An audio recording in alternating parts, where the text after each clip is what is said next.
वजीर आजम की चीन में निजी सरमायाकारों के साथ वीडियो कॉन्फ्रेंस। 18 सेक्टर्स में ताउन पर रजामंद हो गए। विफाकी वजीर इत्तलात फवाद चौधरी का ट्वीट। पाकिस्तानी वफ्द आज सरमाई ओलंपिक्स की इफ्तिताही तकरीबात में शिरकत के लिए ओलंपिक विलेज जाएगा। कल चीनी हम मनसब से मिलेंगे और इतवार को चीन के सदर से बातचीत होगी। $3 अरब के बेल आउट पैकेज पर भी बातचीत का इम्कान।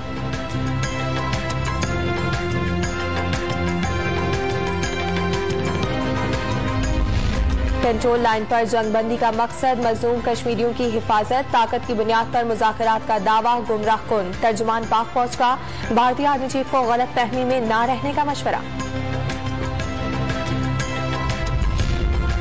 मकबूजा कश्मीर में आबादी का तनासुब तब्दील करने की साजिशें जारी। मोदी सरकार ने 34 लाख जाली डोमिसाइल जारी कर दिए।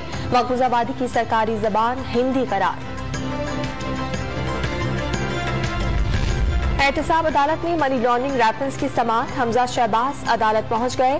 कोरोना के बायस ऑपोजिशन लीडर शहबाज शरीफ ने हाजिरी माफी की दरखास्त दायर कर दी।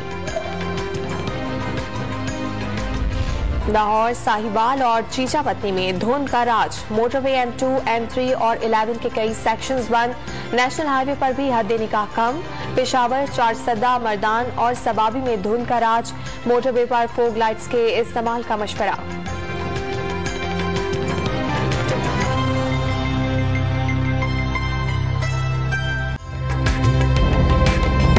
ताज़ा तरीन वीडियोस के लिए हमारा YouTube चैनल सब्सक्राइब करके बेल आइकन प्रेस कीजिए ताकि आपको मिले हर अपडेट सबसे पहले।